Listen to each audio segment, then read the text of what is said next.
This is the Locked On Jets podcast on this Sunday evening, September 17th, 2023. I'm your host, John B. from GanggreenNation.com, recapping a loss by the Jets to the Dallas Cowboys. Dallas defeats the Jets 30-10 in Arlington at AT&T Stadium. The Jets fall to 1-1 on the 2023 season. There's just not a lot good you can say about this game. I'm not a big believer in moral victories, but I feel like there was a path for the Jets to have a loss you could feel good about in this one, because if we're going to be honest, the Jets were kind of behind the eight ball in this game. They're, first of all, on a short week going on the road, which is always difficult. They're also coming off a really emotional night in their week one victory over the Buffalo Bills, where they had the highest of highs, winning a dramatic victory in overtime against a division rival, and the lowest of lows, Aaron Rodgers going down. And you also have to factor in Dallas is a really good team. This is their home opener. It was always going to be a tough game. The Cowboys presented the Jets with some serious matchup problems on both sides of the ball. So if the Jets had gone out there and the defense had played well and held the Dallas offense down, and it was a competitive game and the Jets maybe lost on a last-second field goal, I'd look at this and I'd say, you know what, no big deal. The Jets went out there and fought. That did not happen. In fact, I think as much fight as the Jets showed Monday night in their week one win over the Bills, they showed just as little fight in this game. I was really disappointed in the performance. Monday night when Aaron Rodgers went down, I thought for sure the Jets were going to be listless. I thought they'd be devastated. I thought that they'd be lethargic. And they surprised me. They proved me wrong because they showed so much fight in that win over the Bills. This was what I was expecting when Aaron Rodgers went down, what we saw in this game. And I think you have to start with the defense. This was a total no-show by this defense, really from the opening series of the game where the Cowboys got the ball and they went right down the field in 12 plays for a touchdown. The Jets forced 3 punts all game. And, even in the first half, there were some series where they were forcing the Cowboys to settle for field goals instead of touchdowns. But you know what? That's not good enough. That might be good enough with Aaron Rodgers at quarterback. All week we talked about how the defense needed to win this game for the Jets. It wasn't enough for the defense to keep the Jets in the game. The defense could not put Zach Wilson in the position where the quarterback had to go out and win the game. And then the fourth quarter, the second half, Zach Wilson threw 3 interceptions after a pretty strong first half. And that's kind of the point where the game caved in on Zach. But this game was not on Zach Wilson. I know some people are going to try and make the headline the 3 Zach Wilson interceptions in the second half. And look, none of those was good from Zach Wilson. But really, the Jets needed their defense to show up in this one. And the defense did not show up whatsoever. And I point the finger first at the defensive line because Dak Prescott, it felt like, had all day to sit in the pocket and throw. It felt like the Jets had a few pressures. There was one third down where Bryce Huff got to him. But it felt like the Cowboys were really controlling the line of scrimmage. The Jets did not do a very good job in coverage. You can just say it all. This is supposed to be a top 5 defense. This is supposed to be one of the best defenses in the NFL. This is a defense that really gave Josh Allen, one of the top quarterbacks in the NFL, a guy who had a big week too, gave him a lot of problems last week. And they just did not show the same energy. And again, I understand it's a short week. I understand Dallas is really good. The Cowboys did beat the Giants 40-0 on the road last week. This is a very talented team, and I think if we're being objective about it, they're more talented than the Jets. I understand the Jets don't have Aaron Rodgers, and that's the reason the Jets could not afford a defensive performance like this, because I think the Jets probably lose this game with Rodgers, but if you have Aaron Rodgers, you might find yourself in a shootout. It's just not going to happen with Zach Wilson at quarterback. I think we knew that going in. Zach, showed some good things in the first half, led the Jets to a touchdown, had a good 2-minute drill, and then again, things just kind of fell apart. And it's what we talked about all week. All week leading into this game, I said the Jets cannot be in a position where Zach Wilson has to go out and win this football game.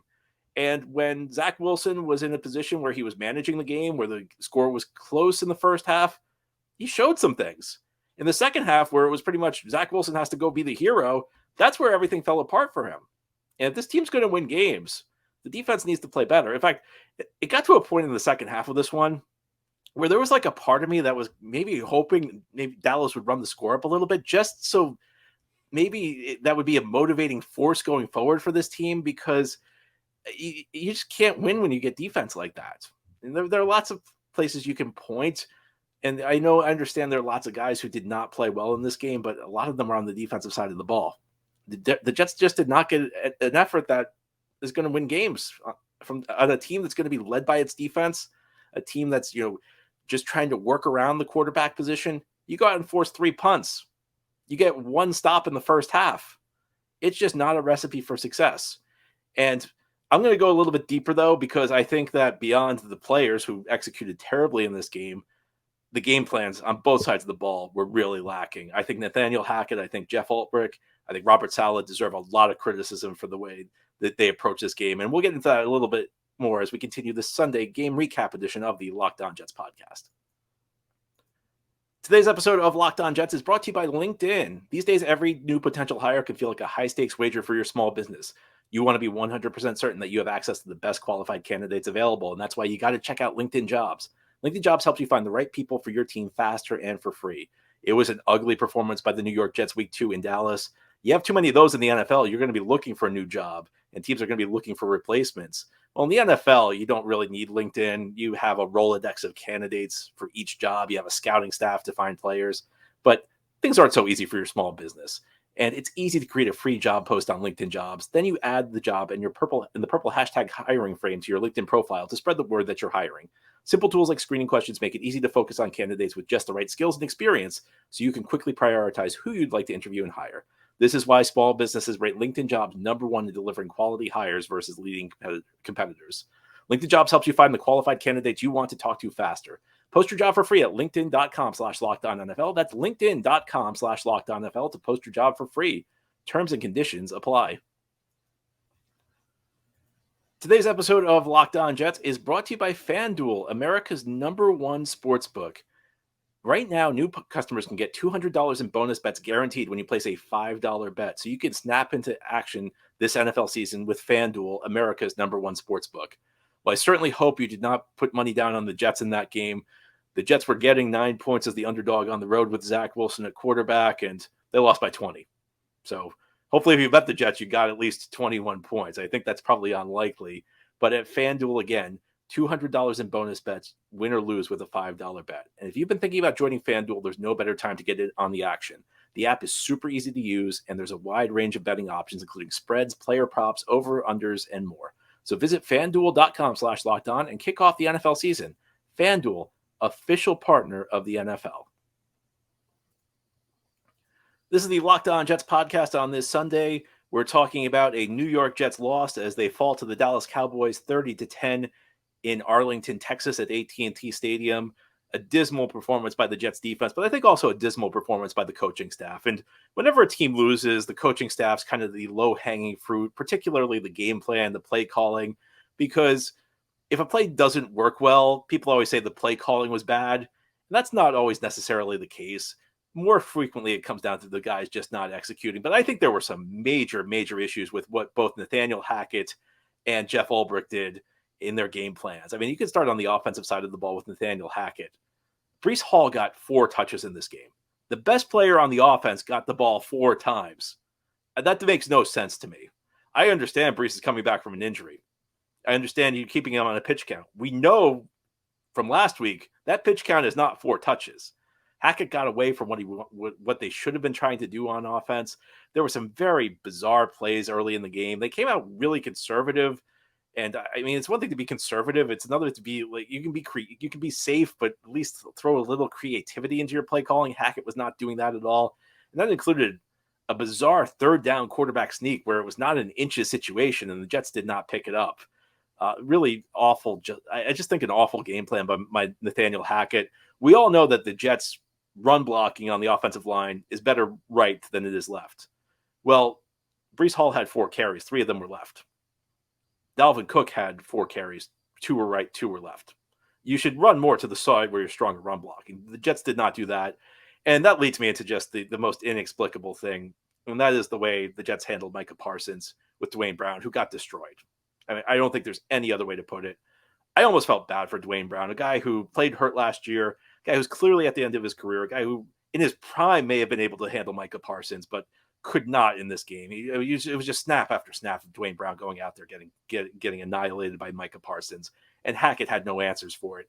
It reminded me of the game 4 years ago, week 2. It was this week 4 years ago, another week where the Jets had their backup quarterback starting because that was when Sam Darnold came down with mono, and Adam Gase just left Kelvin Beachum alone all night in a Monday night game against Cleveland to get destroyed by Myles Garrett. It was like the exact same thing watching this over and over. And there were just no solutions, no attempts to remedy the situation, no attempt to help Dwayne Brown, at least not as far as I could see. And if there was, then it was not nearly enough because Dwayne Brown really just was outmanned by Micah Parsons. And that's something that was predictable.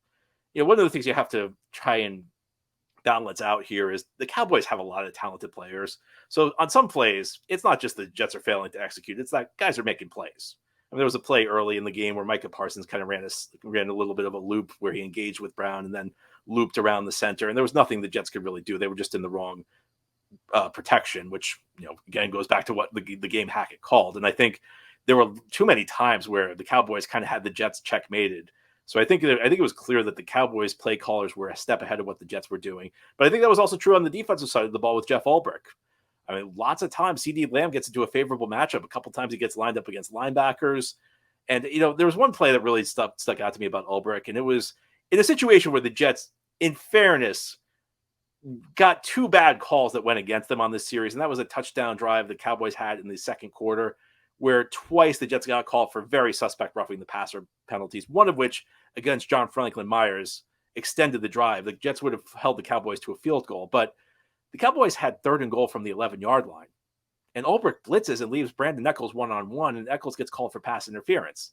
And I think that was a legitimate penalty. And I'm sitting there saying, why would you leave Echols one-on-one? Why would you play man-to-man in that situation where you're in the red zone, you're in a compressed part of the field, you leave extra bodies back, you're going to constrict the passing lanes. Now, it's one thing to blitz if, the other team's on the 35-yard line on 3rd down. Because if you get a sack on a play from the 35-yard line, you could knock them out of field goal range. That could be the difference between the other team getting a field goal attempt and the team not getting the field goal attempt. From just outside the 10, even if you get a sack, it's going to be a pretty easy field goal attempt.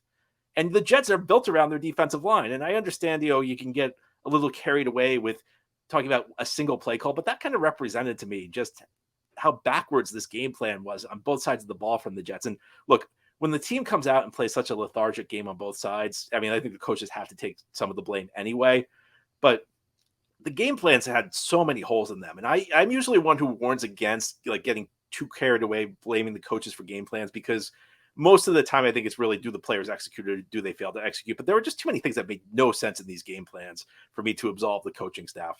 So that's what we have. Next week we have a pretty important game against New England, because if you look at the early part of the season, it's tough for the Jets. And to the extent there's a winnable game, there's a game they should win, it's probably against New England at home next weekend. We'll discuss it ahead this week. And we'll also have a fuller game recap on tomorrow's episode. So on Mondays, we typically do a fuller game recap. This is just kind of a quick recap so we can talk about initial thoughts from this game. But that's all for right now. This has been the Locked On Jets podcast, part of the Locked On Podcast Network. Your team every day is our motto. We have new episodes Monday through Friday each week, and then bonus episodes such as this one when needed. If you enjoy this show, hit the subscribe button where you're watching or listening so that you'll never miss an episode. If you're listening on a podcast source and like what you hear, give this episode a big thumbs up. It helps us out, helps other Jets fans find the show. Have a great Sunday. We'll be back tomorrow with our full game recap.